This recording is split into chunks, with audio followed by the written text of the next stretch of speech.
حضرت سیدنا عیسیٰ علیہ السلام وہ خامد نہیں تھے. آج میرے اور آپ کے لیے ان کی سیرت جو ہے ہم اس پر عمل کر سکتے ہیں. خامد ہی نہیں تھے, وہ تاجر بھی نہیں تھے حضرت عیسیٰ علیہ السلام. آج اگر کوئی تاجر, عیسائی تاجر, اپنے پیغمبر کی سیرت کو ڈھونڈے اور تلاش کرے کہ حضرت عیسیٰ علیہ السلام نے تجارت کیسے کی ہے, اسے ڈھونڈنے سے بھی یہ بات نہیں ملی. آج اگر کوئی عیسائی یہ چاہے کہ حضرت عیسیٰ علیہ السلام جو ہیں یہ پیغمبر تھے, میری آج شادی ہوئی ہے, میں شادی سے بعد والی زندگی جو ہے اپنے پیغمبر حضرت عیسیٰ کی سیرت کے مطابق گزارنا چاہوں تو کیا وہ گزار لے گا؟ نہیں گزار. اس لیے سابقہ انبیاء کرام کی سیرتیں ادھوری تھیں. میرے نبی پاک صلی اللہ علیہ وسلم کی سیرت کامل نہیں بلکہ اکمل اور مکمل ہے. اور یہ کامل, اکمل اور مکمل کیوں ہے؟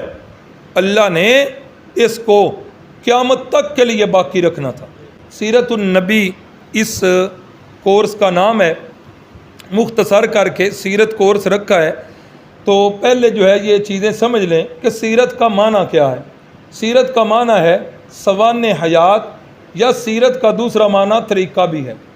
اور سیرت کی تفصیلی تعریف یہ کی گئی کہ وہ چیزیں جن کا تعلق بالواسطہ یا بلا واسطہ آپ صلی اللہ علیہ وسلم کی ذات گرامی سے ہو, آپ کی حیات طیبہ سے ہو, یا آپ کے زمانہ سے ہو, تو یہ ساری چیزیں جو ہیں یہ سیرت کے متعلق ہیں اور سیرت کی تعریف کے اندر آتی ہیں.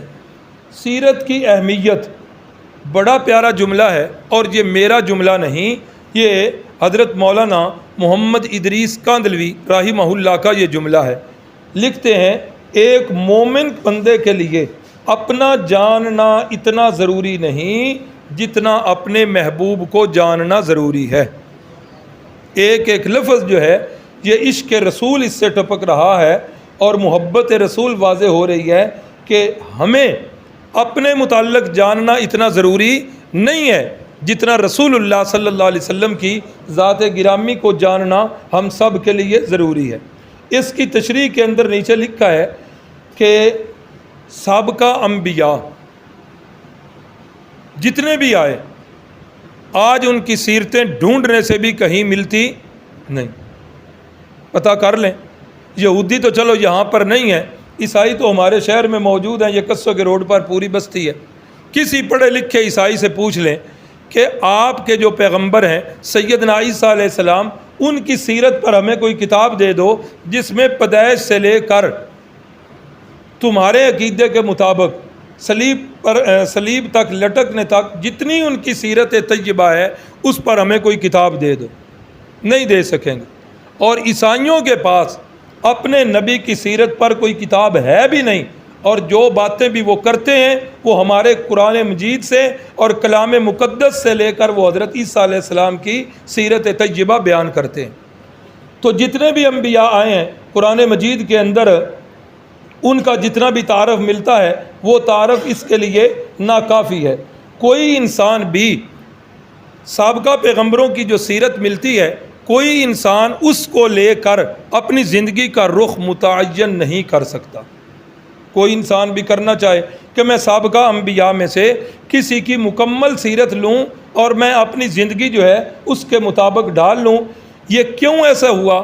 یہ اس لیے ہوا کہ وہ جتنے انبیاء آئے ان کی نبوت جو ہے یہ محدود وقت تک کے لیے تھی, محدود علاقے کے لیے تھی, مخصوص لوگوں کے لیے تھی.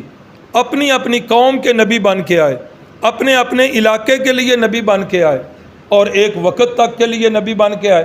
پھر جس وقت وہ دنیا سے رخصت ہوئے تو پھر کیا ہوا؟ اور انبیاء اللہ رب العزت نے بھیج دیے. یہی وجہ ہے کہ کسی بھی نبی کی سیرت جو ہے وہ مکمل نہیں ملتی, اس لیے کہ ان کی نبوت جو ہے یہ محدود وقت کے لیے تھی.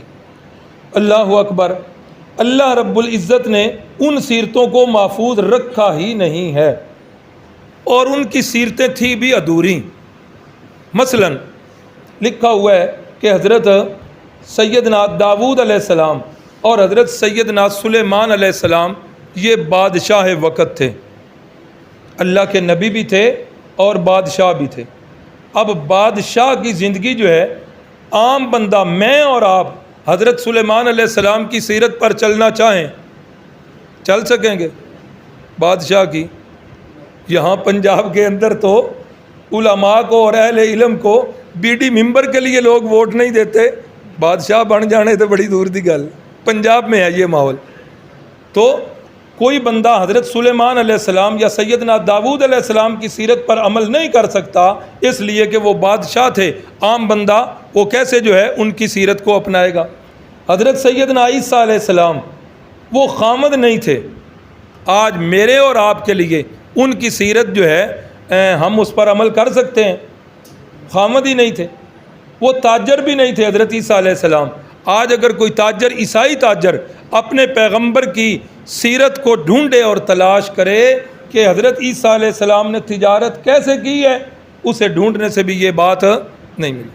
آج اگر کوئی عیسائی یہ چاہے کہ حضرت عیسیٰ علیہ السلام جو ہیں یہ پیغمبر تھے، میری آج شادی ہوئی ہے، میں شادی سے بعد والی زندگی جو ہے اپنے پیغمبر حضرت عیسیٰ کی سیرت کے مطابق گزارنا چاہوں تو کیا وہ گزار لے گا؟ نہیں گزار۔ اس لیے سابقہ انبیاء کرام کی سیرتیں ادھوری تھیں۔ میرے نبی پاک صلی اللہ علیہ وسلم کی سیرت کامل نہیں بلکہ اکمل اور مکمل ہے۔ اور یہ کامل، اکمل اور مکمل کیوں ہے؟ اللہ نے اس کو قیامت تک کے لیے باقی رکھنا تھا۔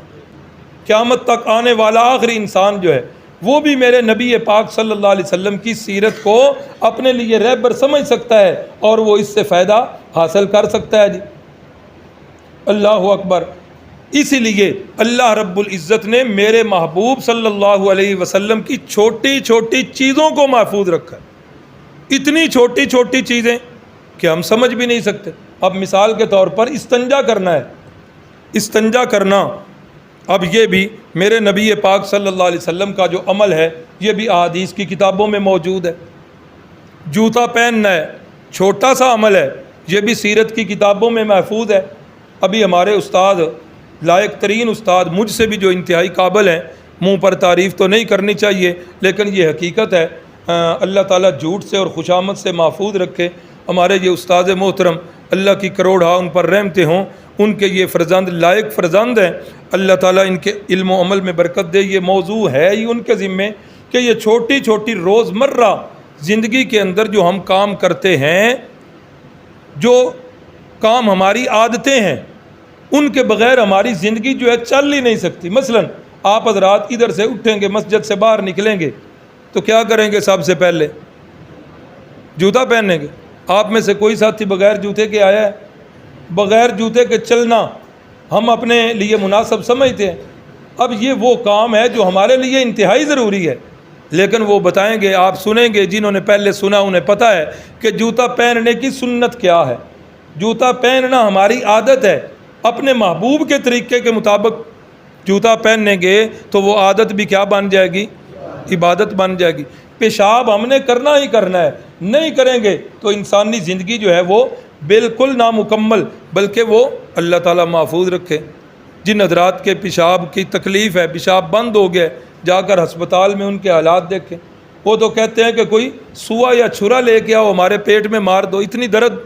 تو یہ پیشاب کرنا ہماری مجبوری ہے، لیکن اگر یہ پیشاب کرنا ہی ہم سنت کے مطابق کریں گے تو پیشاب والے عمل پر بھی ہمیں کیا ملے گا؟ ثواب اور اجر ملے گا۔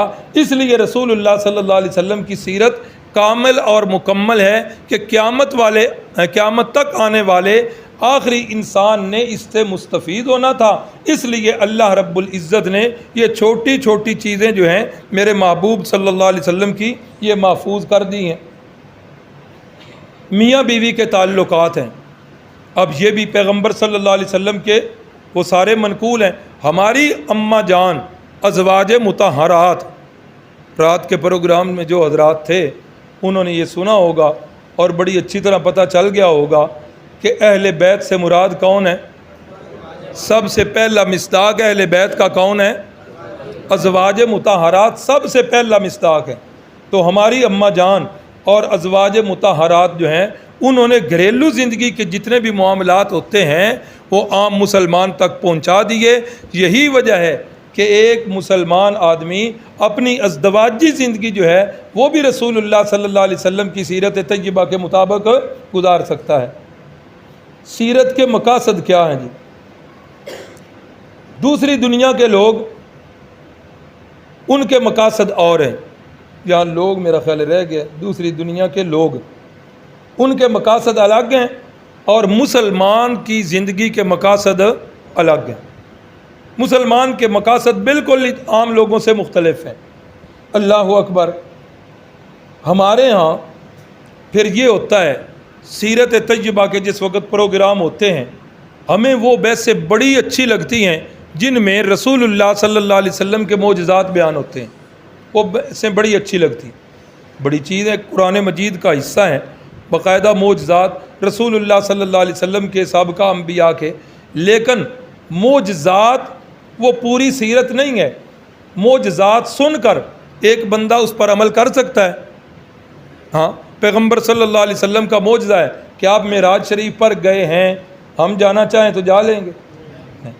معجزات سن کر عقیدت تو پیدا ہو سکتی ہے لیکن معجزات کے اندر عمل والا پہلو وہ نہیں ہو سکتا۔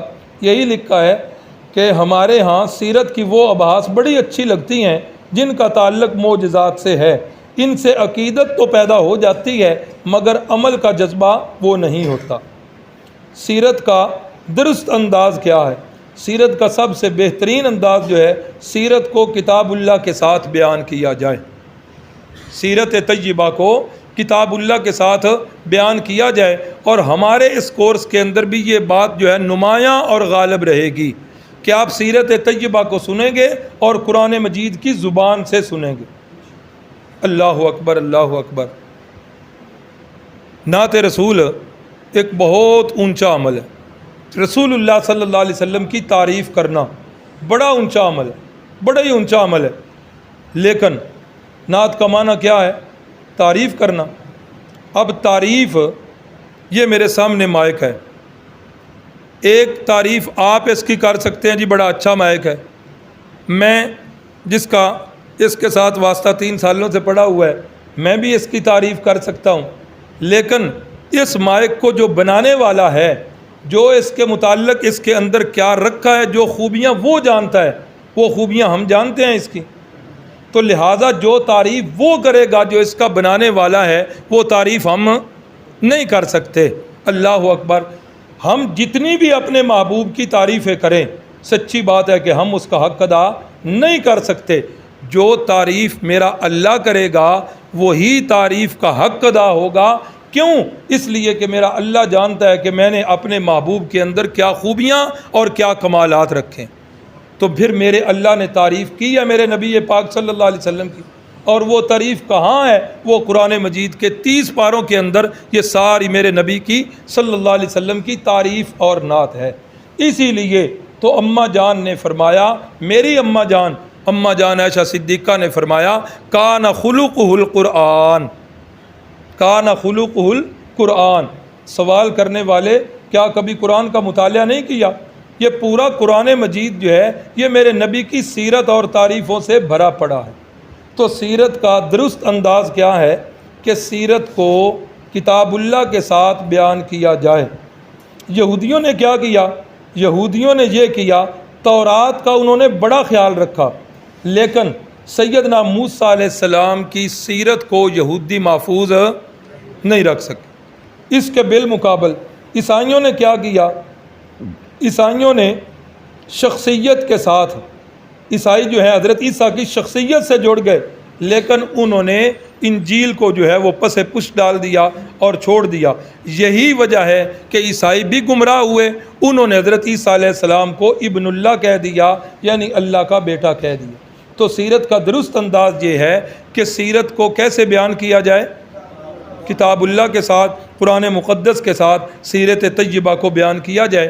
یہ آج کے درس جو ہے اس کا خلاصہ ہے، جو آپ حضرات نے سن لیا، جو ابتدا میں ہدایات دی تھیں وہ بھی آپ حضرات نے سن لی ہیں۔ اللہ سے دعا ہے اللہ تعالیٰ ہمارے اس کورس کو خیریت کے ساتھ تکمیل تک پہنچائے، اور سب سے زیادہ یہی جذبہ رکھنا ہے کہ ہم نے اس سیرت نبویہ پر عمل کرنا ہے۔ بسم اللہ الرحمن الرحیم اللہم صلی علی محمد وعلی آل محمد کما صلیت علی ابراہیم وعلی آل ابراہیم انک حمید مجید اللہم بارک علی محمد وعلی آل محمد کما بارکت علی ابراہیم وعلی آل ابراہیم انک حمید مجید یا رب صلی وسلم دائما ابدا علی حبیبک خیر الخلق کلہم هو الحبیب الذی ترجى شفاعته لكل حول من الاحوال مقتحم۔ اے اللہ تیرے بندے تیرے گھر میں بیٹھ کر تیرے پیارے محبوب کے تذکروں کو سنتے رہے۔ اے اللہ ہمارا یہاں مل کر بیٹھنا اس میں کوئی دنیا کی غرض اور لالچ نہیں ہے۔ اے اللہ ہم تجھے راضی کرنے کے لیے یہاں بیٹھے۔ اے اللہ رات کا ایک حصہ بیت چکا ہے۔ اے اللہ تیری بارگاہ میں تیرے بندے اپنے ہاتھوں کو اٹھائے، اپنے دامنوں کو پھیلائے اے اللہ تجھ سے مانگ رہے ہیں۔ اے اللہ ان کی دعا کو قبول فرما لیجئے۔ اے اللہ ہم سب کا یہاں بیٹھنا قبول فرما لیجئے۔ اے اللہ اگر آپ ہمارے اس عمل سے راضی ہوئے ہیں تو اے اللہ اس کی برکت سے ہماری عملی زندگیاں جو ہیں وہ سیرت طیبہ کے مطابق ڈھال دیجئے۔ اے اللہ اگر آپ اس عمل سے راضی ہوئے ہیں اے اللہ ہماری مشکلات کو آسان فرما دیجئے، ہمارے بیماروں کو تندرستی عطا فرما دیجئے، خصوصاً والدہ صاحبہ جو بیمار ہیں اے اللہ ان کو بھی صحت عطا فرما دیجئے۔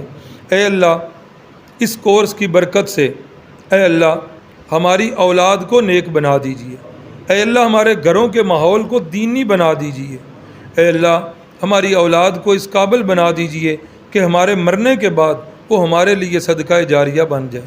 اے اللہ ہماری اولاد کو ہماری دنیا اور آخرت کے اندر عزتوں کا ذریعہ بنا دیجیے۔ اے میرے مالک اس کورس کی برکت سے ہمارے اس عمل کی برکت سے اے اللہ جتنے بھی ساتھی پریشان حال ہیں سب کی پریشانیوں کو دور فرما دیجیے۔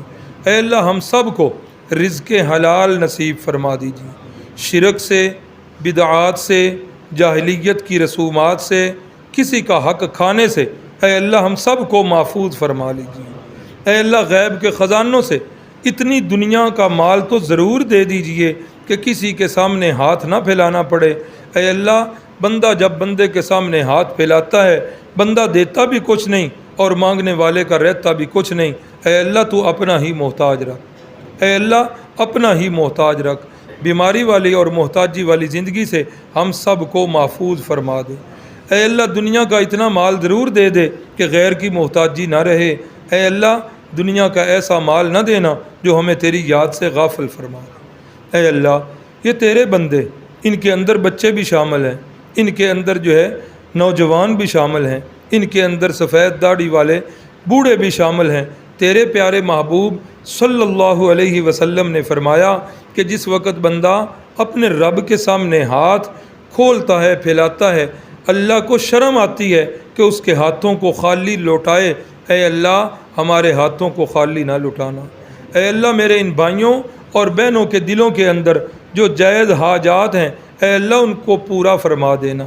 اے اللہ ان کے جو مسائل ہیں ان کو تو ہی حل فرما دینا۔ اے اللہ تیرے پیارے محبوب نے بتایا، قرآن مجید نے بتایا کہ مشکلوں کو حل کرنے والی ذات تیری ہی ہے۔ اے اللہ دعاؤں کو سننے والی ذات تیری ہی ہے، دعاؤں کو قبول کرنے والی ذات تیری ہی ہے۔ قرآن نے بتایا سمیع الدعا بھی تو ہی ہے، مجیب الدعوات بھی تو ہی ہے، مانگنے سے راضی ہونے والا، مانگتوں سے راضی ہونے والا بھی تو ہی ہے۔ اے اللہ ہماری دعاؤں کو قبول فرما لی۔ اے اللہ ہم یہاں کتنے سکون سے بیٹھے ہوئے ہیں، ہم کتنی غذائیں کھا کے آئے ہیں، کتنی نعمتوں سے لطف اندوز ہو کے آئے ہیں۔ اے اللہ ہمارے ہی بھائی اور ہماری ہی بہنیں وہ فلسطین کے اندر، وہ غزہ کے اندر جو بیچارے انتہائی مشکلات کی زندگی بسر کر رہے ہیں، اے اللہ ان پر بڑا کڑا امتحان ہے۔ اے اللہ آزمائش کی ان بھٹیوں کے اندر انہیں سرخرو فرما دے۔ اے اللہ ہر لحاظ سے ان کی مدد اور نصرت فرما دے۔ اے اللہ تو خود ہی ان بیچاروں کا کفیل بن جا۔ اے اللہ وہ لوگ ہم سے ایمان میں تقوی میں بہت آگے ہیں، ان کے گھر جو ہیں برباد ہو گئے، ان کے کاروبار اجڑ گئے۔ اے اللہ ابھی تک ہم نے کسی ایک بھائی یا بہن کی زبان سے ناشکری کا کلمہ نہیں سنا۔ اے اللہ وہ تیری ہی تعریفیں کر رہے ہیں۔ اے اللہ تو ان کی مشکلوں کو آسان فرما۔ اے اللہ ان کے جو دشمن ہیں، جو ان پر اسلحہ تانے بیٹھے ہیں، ان کو نیست و نابود کرنے کے چکر میں ہیں، اے اللہ تو ان کو تباہ و برباد فرما دے، اے اللہ تو ان کو تباہ و برباد فرما دے، اے اللہ تو جانتا ہے کہ ہم وہاں ان بھائیوں بہنوں تک نہیں پہنچ سکتے، اے اللہ سرحدوں کی مجبوریاں ہیں، اے اللہ دل تو چاہتا ہے کہ وہاں پہنچ جائیں لیکن ممکن نہیں ہے، لیکن اے اللہ جو کام ممکن ہے کہ ان کو اپنی دعاؤں میں یاد رکھنا، ان کے دشمنوں کی مصنوعات کا بائیکاٹ کرنا، اے اللہ اس کی ہمیں توفیق نصیب فرما، اے اللہ یہودیوں کی اور اسرائیلیوں کی مصنوعات کا بائیکاٹ کرنے کی ہمیں ہمت اور توفیق عطا فرما، اے اللہ ہر لحاظ سے فلسطین کو آزادی نصیب فرما، اے اللہ یہود و نصارہ کو برباد فرما، ان کے اسلحہ کو ناکارہ فرما، اے اللہ ہماری دعائیں ان بھائیوں اور بہنوں تک پہنچا،